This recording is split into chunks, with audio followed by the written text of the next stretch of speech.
पत्रातील महाराजांचा मजकूर ऐकून चंद्रराव हसला. शिवाजी भोसला जावळीशी खेळ करतोय, पण त्याला माहीत नाही अजून मोऱ्यांची औलाद कोणत्या धाऱ्याची आहे ते. आणि चंद्ररावाने महाराजांच्या पत्राचा जवाब राजगडावर रवाना केला. राजगडावर महाराजांच्या सदरेपुढे जवाब दाखल झाला.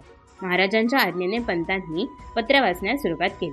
चंद्ररावाने लिहिले होते, तुम्ही काल राजे झाला, तुम्हाच राज्य कोणी दिले? मुत्सवत राजा आपले घरी म्हटल्यावर कोण मानतो? तुम्ही लिहिले की जावळीत येऊ? येता जावळी जाता गोवळी, पुढे एक मनुष्य जिवंत माघारा जाणार नाही. तुम्हामध्ये पुरुषार्थ असला तर उदयिक येणार ते आजच या. आम्ही कोकणचे राजे असून आमचा राजा श्री महाबळेश्वर त्याचे कृपेने राज्य करतो. त्या श्रींच्या कृपेने बादशहाने राजे किताब मोर्चेल सिंहासन मेहरबान होऊन दिले. आम्ही दाईमदारी दरपिढी राज्य जावळीचे करतो. तुम्ही आम्हासी खटपट कराल तर स्पष्ट समजून करणे, येथे उपाय कराल तर तो अपाय होईल. यश न घेता अपयशात पात्र होऊन जाल. हा मगरुमीचा जापसाल ऐकून महाराज जागावले. त्यांनी अखेरचा इशारा चंद्ररावास पाठवला. त्यात त्यांचा हेतू हा की जर शहाणा असेल तर अजूनही तो समजून वागेल, नाहीतर त्याच्या आयुष्याची दोरी संपली. महाराजांनी चंद्ररावास पक्की इशारत लिहिली. पत्र जावळीस रवाना केले. पत्र चंद्ररावाने उघडले. महाराजांनी तडकून लिहिले होते, जावळी खाली करून हात रुमाले बांधून भेटीस येऊन हुजरीची चाकरी करणे, यावरी बैदफेली केल्या मारले जाल. महाराजांची पत्रात अशी करडी मिळाल्यावर चंद्ररावाच्या मिशीला तर जास्तच पिळ चढला.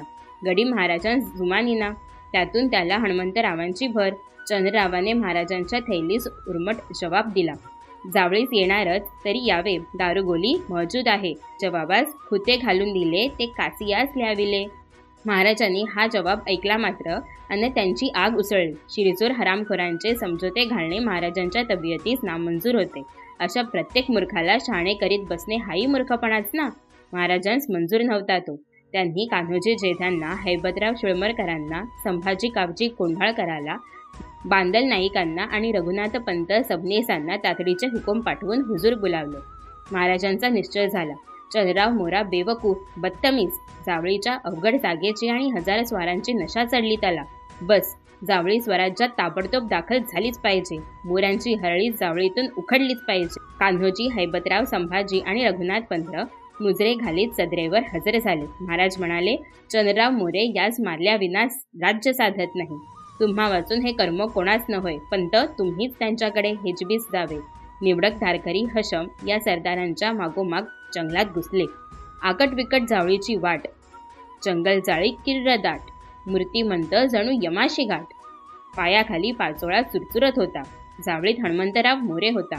प्रतापराव मोरे म्हणून चंद्ररावाचा आणखी एक नातलग होता. घोडदळही खूप होते. स्वतः जातीनिशी चंद्ररावही होता. पायदळ रघुनाथ पंत चंद्ररावाकडे गेले. पंतांनी बोलणी लावली, पण मोऱ्यांच्या कुंडलीत पापग्रह गोळा झालेले होते. कुंडली जमेना. एकदम भयंकर कालवा उठला. चतुर्बेटावर, जोहोर खोऱ्यात, शिवथर खोऱ्यात आणि खुद्द जावळीवर हल्ला झाला. हनुमंतराव, चंद्रराव आणि सगळी मोरे मंडळी धावली. आरोळ्या किंकाळांनी जावळी कोंडली. कापाकाप सुरू झाली. बंदुका कडकडू लागल्या. दऱ्याखोऱ्यात साध पडसाद घुमू लागले. महाराजांच्या माणसांनी जावळी कोंडली. मोरे मंडळी हत्याराची तिखट डोळे लाल करून वार करू लागली. त्यात मोऱ्यांकडून एक पट्टा तर हिरहिरीने झुंजत होता. त्याच्या हत्याराची काय तारीफ सांगावी. जसे चक्र सुदर्शनच. पावले पुढे सरकूच देईना. मोऱ्यांच्या पदरी असा अर्जुन आला तरी कुठून? शर्थ केली त्याने. त्याचे नाव मुरारबाजी देशपांडे. मोऱ्यांवर चौफेर चढाई झाली. एवढ्यात संभाजी कावजी कोंढाळकराने हनुमंतराव मोरे याला ठार केले. मोऱ्यांची दाणादाण उडाली. अन जावळी हातची चाललेली पाहून खास चंद्रराव पळाला. त्याने महाडा पल्ल्याड असलेला रायरीचा गड गाठला. याच धांदलीत चंद्ररावाचा भाऊबंद प्रतापराव मोरे झाडीतून लपत छपत पळाला. त्याने थेट विजापूरचा रस्ता धरला. महाराज जावळी चालीनिशी आले. मुरारबाजी देशपांडा असा केसरीचा लढता पटाईत पाहून महाराज त्याच्या सफेजंगीवर खुश झाले. पण मुरारबाजी चुकत होता. कोणाच्या बाजूने लढायचे आणि कोणाच्या विरुद्ध लढायचे हे मुराराला कोणी शिकवले ते चुकीचेच शिकवले. जावळी काबीज झाली. दिनांक होता 15 जानेवारी 1656. महाराजांनी मुरारबाजीला समजावले, त्याला विनवले. हे कार्य स्वराज्याचे, देवाधर्माचे. केवळ मोऱ्यांशी वैर म्हणून शिवाजीराजे भोसले लढले नाहीत, लढणारही नाहीत. एकेकाळी याच मोऱ्यांना आम्ही भोसल्यांनीच हाताचा आधार देऊन चंदरराई दिली. पण मोरे विसरले, मोरे चुकले. आता मुरारबाजीने चुकू नये. महाराजांनी मुरारला मागणी घातली, स्वराज्याच्या चाकरीत ये. तू हवासच. तुझ्या समशेरीची कीर्त डंक्यावर चढेल. आणि मुरारबाजी आला. महाराजांच्या पदरी पडला.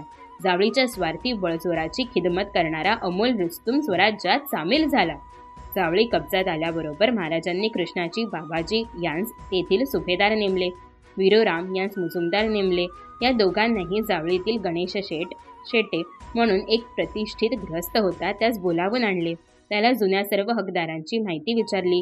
कोण कोण हकदार आहेत व कोणते कोणते हक्क आजपर्यंत ते चालवित असत ही माहिती घेऊन ती व्यवस्था पूर्ववत चालू ठेवली. महाराज जावळीहून पुढे रायरीच्या किल्ल्यावर चालून गेले, कारण चंद्रराव रायरीवर जाऊन बसला होता. रायरीचा किल्ला खूपच उंच, दौलताबादेच्या 10 पट. महाराजांनी गड गराडला. चंद्ररावाची कुवत आता गडापुरती उरली होती. महाराजांच्या सैन्यात शिळमरकर देशमुख होते. ते तर चंद्ररावाचे भाचे होते. मामाचा हटवाद शिळमरकरांना रुचला नाही. ते महाराजांकडून झुंजत होते. 1 महिना झाला. जावळीचा वाघ काही नमेना. महाराज गडाशी धरून बसले होते. अखेर एक दिवशी चंद्रराजा मकबूल झाला. त्याने तलवार ठेवली. महाराजांचे मन मोठे होते. त्यांनी चंद्ररावाला अभय कौल दिला. काही झाले तरी चंद्रराव आपला आहे, मराठा आहे, अनुभवाने शाणा होईल. पुन्हा त्यालाच जावळीची चाकरी सांगून स्वराज्याची सेवा करवून घेऊ असा विचार त्यांच्या मनात आला. त्यांनी शिळमरकरांना रायरीच्या गडावर पाठवले आणि चंद्ररावाला मानाने गडाखाली आणले. त्याचा मानसन्मान केला. घोडा, वस्के, तलवार त्याला दिली. मात्र त्याचा मोरचेलाचा मान काढून घेतला. गडाखाली चंद्ररावाला लष्करात ठेवून महाराज गडावर गेले. रायरीचा गड का लहान, केवढा पसारा त्याचा. गडाचा नुसता चढावच 3 कोसांचा होता. महाराजांनी गडाच्या दुरुस्तीचा हुकूम दिला आणि गडाला नाव दिले रायगड. महाराजांना रायगड फारच आवडला. इतका का आवडला? रायगड प्रत्यक्ष पाहिल्याखेरीज ते नाही समजायचे. एवढ्यात चंद्रराव पुन्हा बिथरला. महाराजांच्या छावणीत राहून त्याने विजापूरची सूत बांधले. घरातलीच माणसे पाठीत खंजीर खुपसतात ते हे असे. मुधोळच्या बाजी घोरपड्याकडे चंद्ररावाची चोरून पत्रे गेली. महाराजांच्या हेरांनी ती वाटेतच अलगद पकडली. तेवढ्यात स्वतः चंद्ररावाने छावणीतून धूम ठोकली. पण कुठे पळेल? पुन्हा काहीच झाला. महाराज चिडले होते. त्यांनी चंद्ररावाची गर्दन उडवण्याचा हुकूम दिला आणि मगरुरीची जाबसाल करणारी ती हरामखोर गर्दन उडाली. चंद्ररावाच्या बाजी व कृष्णाजी या मुलांनाही महाराजांनी ठार केले. दिनांक होता 27 ऑगस्ट 1656 नंतर. जावळीच्या जवळचे चंद्रगड, मकरंदगड, कांगोरी, सोनगड, चांबारगड हेही किल्ले स्वराज्यात दाखल झाले.